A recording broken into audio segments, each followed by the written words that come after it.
Hello everyone. कैसे हैं आप सभी? आज तो मैं ये बात भी नहीं बोल सकती ना कि उम्मीद करती हूँ सारे बढ़िया होंगे, स्वस्थ होंगे, क्योंकि सब कुछ आंखों के सामने चल रहा है। आपको भी पता है, मुझे भी पता है कि कितना बढ़िया हुआ है और कितने बढ़िया हम हैं। चारों तरफ की न्यूज़ आपके सामने आ चुकी है कि सीटेट 6 सितंबर को जिस मंजिल हमने बना रखा था, जिस डेट को हमने ज़हन में उतार रखा था कि बस इसी दिन के लिए हम मेहनत कर रहे हैं और दिन-रात मेहनत कर रहे थे, वो जो हमारी डेट थी वो पोस्टपोन हो चुकी है। लेकिन क्या इसका मतलब ये है कि मैम सब कुछ बदल गया? ये न्यूज़ आप सबके पास में पहुँच चुकी है। मैं आपको ये न्यूज़ देने नहीं आई। आज आपके सामने मैं टीचर बन के इन्फॉर्मेशन नहीं दे रही। आज आपके सामने वो इंसान खड़ा है जिसने पिछले कुछ दिनों से आपकी मेहनत को बहुत करीब से देखा है। जिसने देखा है, जिसने महसूस किया है, जिसके पास बहुत सारे मैसेजेस आते थे। आप में से बहुत सारे ऐसे साथी हैं जिन्होंने रात के 2-2 बजे तक जग कर के पढ़ाई की।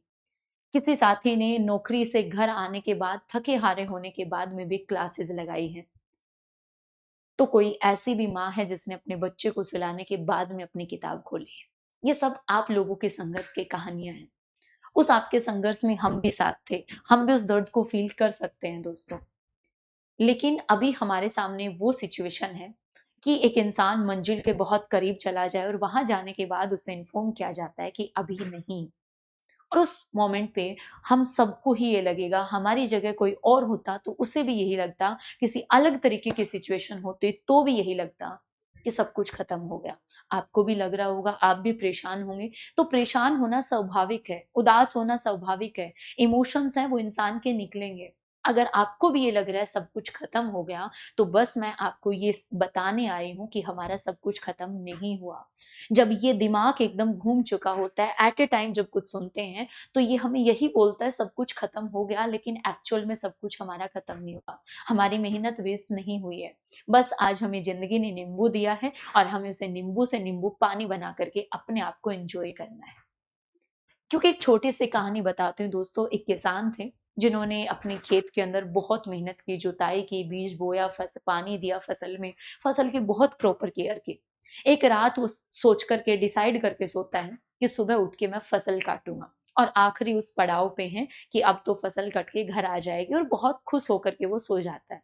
लेकिन सुबह उठ के देखता है रात को बहुत भयंकर बारिश हो जाती है।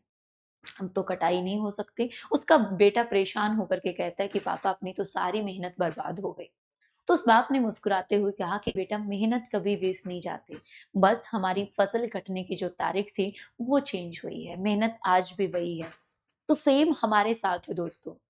हमारी जो फसल कटने की तारीख है वो बदली है, हमारी मेहनत वेस्ट नहीं गई। जो जीन प्याजे थे वो सिलेबस से हटा नहीं दिए गए। ऐसा नहीं कि आपने पढ़ लिया और वो सिलेबस से हट गया, अब क्या करें? वो तो वेस्ट गया, मैंने तो एक्स्ट्रा पढ़ लिया। नो, वो जीन प्याजे भी वही हैं, वो लेव वाइगोत्स्की भी आपके सिलेबस में हैं। आपने जो हिंदी, इंग्लिश लैंग्वेज को पढ़ा, जो आपने मैथ्स के कॉन्सेप्ट लगाए, जैसे न एसएसटी के हिस्ट्री, ज्योग्राफी सब कुछ पढ़ा, जो एनसीईआरटी पढ़ी, सारे के सारे कॉन्सेप्ट आपके पास में हैं, आपकी प्रॉपर्टी आपके पास है। बदला है तो सिर्फ़ और सिर्फ़ एक एग्ज़ाम का डेट चेंज हुआ है। नोटिफ़िकेशन बदलते रहते हैं, एग्ज़ाम डेट बदलती रहती है। लेकिन आज भी हमारे माँ-बाप की उम्मीद हमसे वही है। शिक्षक बनने का जो सपना था हमारा, आज भी वही है। जो जोश और जुनून हमारे सपने के लिए हमारे अंदर था, वो आज भी वही है। हो सकता है इंसान एक दिन के लिए थक जाए, एक दिन के लिए थकना सिर्फ़ हार नहीं होती है। वो स्वाभाविक है, किसी दिन हमें ये लगेगा कि नहीं है पढ़ने का मन, तो भी रह जाते हैं। बट यहाँ पर हमें एक बात समझनी होगी दोस्तों, इस सिचुएशन को नेगेटिव नहीं लेना। हमारे सामने 2 रास्ते हैं। एक ये कि मैं ये सोच लूँ कि सब खत्म हो गया, सरकार ऐसी है, सिस्टम ऐसा है। हम सबको पता है उसको कोसने से होगा क्या? सब जानते हैं, इतने सालों से सुनते आ रहे हैं, इतने अलग-अलग एग्ज़ाम्स में देखते आ रहे हैं, सिर्फ़ पहली बार नहीं हुआ। सिस्टम के अंदर की जो कमियाँ हैं, सिस्टम की जो नीचता है, वो हमें दिख रही है। हम सब जानते हैं उसके बारे में। लेकिन उसको कोसने से सिर्फ़ और सिर्फ़ हमारा दिमाग खराब हो सकता है। हम और ज़्यादा परेशान हो सकते हैं। लेकिन मुझे लगता है कि हमें उस रास्ते को चूज़ ना करके, हमें इस रास्ते को चूज़ करना चाहिए कि हमें समझना होगा कि हमें तैयारी का एक और मौका मिला है। लेकिन फिर आपका वही सवाल कि मैम सब कुछ फिर से, सब कुछ ज़ीरो से वही कैसे पढ़ेंगे? नहीं करता मन। हमने मैराथन्स लगा ली, हमने मॉक टेस्ट लगा लिए, पीवाईक्यूज़ कर लिए, नोट्स रिवाइज़ कर लिए, सब कुछ तो टिप्स पर है। फिर हम दोबारा से उस तरीके से कैसे मेहनत कर पाएँगे? तो दोस्तों नहीं करना हमें ज़ीरो से। क्योंकि हमने जो पढ़ा वो आज भी हमारे अंदर है। हम आज भी जानते हैं पियाजे ने क्या कहा, वाइगोत्स्की ने क्या कहा, किसने क्या कहा, सोशलाइज़ेशन क्या है, सब कुछ जानते हैं हम। एक-एक पॉइंट हमारे ज़हन में है, बहुत अच्छे से याद है, टिप्स पे है। तो ज़ीरो से स्टार्ट करना ही क्यों है? जहाँ हम थे उससे आगे बढ़ना है। बस ये मान लो कि एग्ज़ाम की डेट 6 सितंबर नहीं है, एग्ज़ाम की डेट आज से 1 महीने बाद है, 1 से 2 महीने बाद है। बस ये मान लो। ये दिमाग है, इसको जिस तरीके की डायरेक्शन दोगे ये उसी तरीके से चलना शुरू कर देगा। आज हमें उस धावक के तरीके से सोचना होगा जो रेस के लिए थोड़ा-सा पीछे जाके फिर तेज़ दौड़ता है। जब एक रस्सी कूदने के लिए भी आपको बहुत पीछे जाकर फिर दौड़कर चल के आना पड़ता है। एक क्रिकेट बॉलर जब किसी बॉल को फेंकता है तो भी पीछे जा चल कर के फिर थोड़ा आगे दौड़ के आता है। आज हम उसे तीरंदाज के तरीके से सोचना होगा, जब वो एक तीर को छोड़ता है तो उससे पहले अपनी धनुष की डोरी को पीछे खींचता है। लेकिन क्या उस वक़्त तीर ये सोचता है कि मुझे पीछे क्यों ले जाया जा रहा है? नहीं, क्योंकि उसे पता ही नहीं वो जितना ज़्यादा पीछे खींचा जाएगा, वो उतना ही तेज़ गति से आगे भी भीगा जाएगा। ये जो पीछे आपकी डेट पोस्टपोन हुई है, ये खिंचाव नहीं है। ये हमारे उस स्पीड को, हमारे इंटेंसिटी को शायद एक पॉजिटिव डायरेक्शन देने के लिए हुआ। हमने बहुत तरीके के स्टूडेंट्स देखे दोस्तों, ये सिर्फ सीटेट नहीं, आज से पहले जो अस्टेट के साथ ही जो अभी एग्ज़ाम जिनका हुआ है कुछ दिन पहले, 2 दिन पहले उनका स्कोर कार्ड भी जारी हो चुका। उन स्टूडेंट से पूछ के देखो कि जब उनका लास्ट दिसंबर में नोटिफ़िकेशन आया, जनवरी में एग्ज़ाम होने की डेट अनाउंस कर दी, बहुत हड़बड़ी में पढ़ रहे थे। फिर जैसे एग्ज़ाम डेट पोस्टपोन हुई, सभी ने पढ़ना छोड़ दिया कि अभी तो वक़्त पड़ा है। टीचर उनके लिए उस दिन भी मेहनत कर रहे थे, बट बहुत सारे साथी ये छोड़ उस वक़्त को इतना लंबा वक़्त मान करके आराम करने चले गए थे खरगोश की तरह कि बस आराम करते हैं, अभी तो वक़्त पड़ा है, बाद में पढ़ेंगे, बिकॉज़ मैंने तो सब कुछ टिप्स पे कर रखा है। लेकिन हमारी जो आज पोज़ीशन है, इस बीच वाले वक़्त में उस पोज़ीशन को मेंटेन करके चलना पड़ेगा। उससे काम नहीं चलेगा कि मैं निराश होके बैठ जाऊँ या फिर मैं ये सोच लूँ कि अभी तो बहुत टाइम पड़ा है, चलो रहने देते हैं। आज भी आपको उसी डेडिकेशन के साथ मेहनत करनी है, क्योंकि बहुत सारे साथी ऐसे हैं जिनके मुँह से हमें ये भी सुनने को मिलता है कि मैम 2 मार्क्स से रह गया, मैम 3 नंबर से रह गया, 4 नंबर से रह गया। हमें नहीं पता, मुझे भी एग्ज़ाम देने से पहले ये लगेगा कि मेरी फुल तैयारी है और मान लो जब एग्ज़ाम का रिज़ल्ट आता है, पता चलता है कि यार 2 नंबर कम रह गए। तो कम से कम हमें उस दिन ये ना कहना पड़े कि काश जब एग्जाम डेट पोस्टपोन हुई तो मैंने पढ़ाई ना छोड़ी होती। मैं आपके मुंह से ये नहीं सुनना चाहती। तो प्यारे साथियों, मेरे आप सभी से एक ही रिक्वेस्ट है, आज जो हमारे सामने सिचुएशन है, नो डाउट वो उदास होने की है। आप इस चीज को लेकर के परेशान होंगे, लेकिन हमें सिस्टम से कोई शिकायत नहीं करनी, बिकॉज हम हैबिचुअल हो चुके हैं उनके। आज अगर हम कुछ भी आवाज़ उठाते हैं तो नहीं सुनी जाएगी। आज अगर उन्होंने जो प्रमाण हमारे सामने रखा पोस्टपोन करने का, तो बाकायदा उन्हें हमें सब कुछ बताया कि अपील नंबर थी कुछ बच्चों की और उनकी वजह से हम रीओपन कर रहे हैं। तो किसी के लिए वो बात अच्छी भी है ना, किसी के लिए नहीं भी। आज वही सिचुएशन है कि कोई हँस रहा है, कोई रो रहा है, दोनों सिचुएशन है। लेकिन आपको इस सिचुएशन को बी पॉजिटिव लेना है। पॉजिटिव होकर के यहाँ पर सोचना है, आपके लिए सही क्या हो सकता है वो लेना है। ये जो बीच में कभी भी आपके सामने परेशानी आती हैं, वो समझ लो आपकी सबसे पहली जंग हमेशा कुदरत से होती है।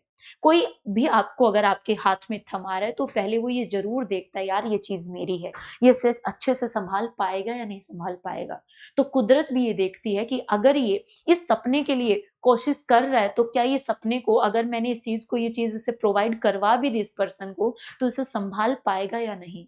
वो कुदरत अपनी पहली परीक्षा लेती है और मान लीजिए कि बस आज ये हमारी कुदरत की वही परीक्षा है और उस परीक्षा में भी हमें सफल होना है और इसमें सफल होने के बाद हमें सीटेट में भी सफल होना है। उसके बाद हमें अगली में भी सफल होना है। हमारी जो मेहनत है वो उसी तरीके से आगे भी कंटिन्यू रहेगी। हम नहीं करेंगे ज़ीरो से स्टार्ट। हम नहीं होंगे इस चीज़ के लिए बार-बार परेशान। बस एक बार के लिए इमोशन से परेशान होना है, हो चुके हैं।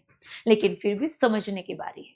क्योंकि आप शिक्षक बनने जा रहे हैं, कुछ टाइम बाद आप उन छोटे-छोटे लर्नर्स के लिए मोटिवेटर होंगे, उनको गाइड करने वाले होंगे, उनके मार्गदर्शक होंगे, उनके फैसिलिटेटर होंगे।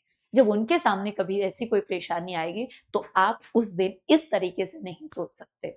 आपके सामने भी वही सिचुएशन होगी जिस तरीके से आज एक टीचर सोच रहा है कि इसमें हमें साथ में रोना नहीं है बैठ के, हमें उस चीज़ का सॉल्यूशन ढूँढना है। उस प्रॉब्लम सॉल्विंग एबिलिटी के लिए जिस बच्चे को तैयार करने के लिए हम इतने दिनों से पढ़ रहे थे टेक्निक्स, आज वो हमें अपने ऊपर अप्लाई करनी है। आज हमें ये समझने की ज़रूरत है कि यहाँ पर हमें किस तरीके से ट्रीट करना है, किस तरीके से सिचुएशन को फेस करना है।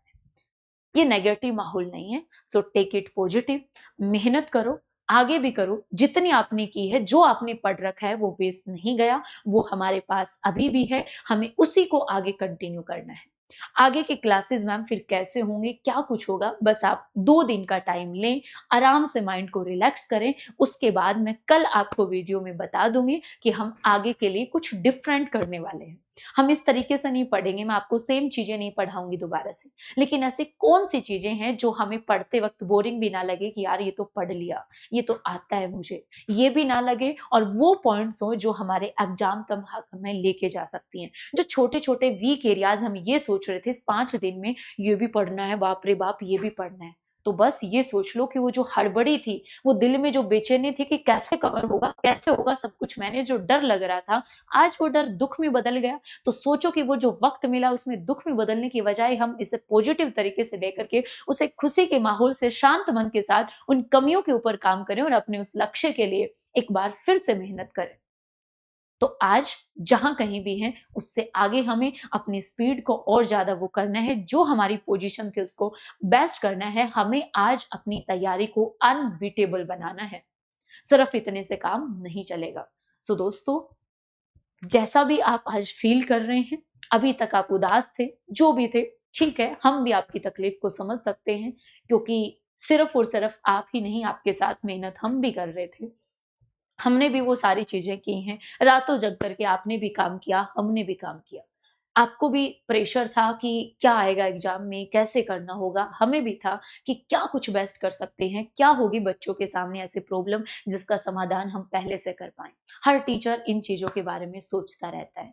आज आपको भी कुछ डिसीज़न लेने होंगे, आज हमें भी कुछ डिसीज़न लेने होंगे, आपको भी सोचना होगा अपने आगे के लिए और हमें भी सोचना होगा। तो अब मैं मिलती हूँ आप सभी से कल शाम 4 बजे, फिर से बात करते हैं इस बारे में कि हम आगे का किस तरीके से लेकर के चलेंगे। बट इतना याद रखना दोस्तों, मैं नहीं चाहती कि हम यहाँ पर किसी को कोसने लग जाएँ, हम कहने लग जाएँ क्योंकि हमारे कंट्रोल में हम हैं, सिस्टम हमारे कंट्रोल में नहीं है। उसके लिए अगर आप ये सोच लो जिसके बारे में हमारे मुँह से ये निकल रहा है ना कि हम कह ही नहीं सकते इनके बारे में कुछ, तो इससे ज़्यादा घटिया कोई इंसान होगा ही नहीं जिसके बारे में कुछ कहने के लिए, भला-बुरा कहने के लिए हमारे पास शब्दों की भी कमी पड़ चुकी है। इसका मतलब वो सबसे ज़्यादा खराब हो चुका है। लेकिन हम उनकी तरफ ध्यान देंगे नहीं। हमें सिर्फ़ और सिर्फ़ पॉज़िटिव रहना है क्योंकि हमारा सपना है और उस सपने को पूरा करना है, वो डिले नहीं हुआ। नोटिफ़िकेशन डिले हो गया, एग्ज़ाम की डेट डिले हो गई, कुछ भी डिले हुआ हो, लेकिन हमारा सपना डिले नहीं होना चाहिए। सपना था 2026 में सीटेट को क्वालीफ़ाई करना है, वो क्वालीफ़ाई करके ही रहेंगे। वो हमारा 27 पे नहीं जाना चाहिए, कहीं बीच में तैयारी छोड़ दें और बाद में लगे।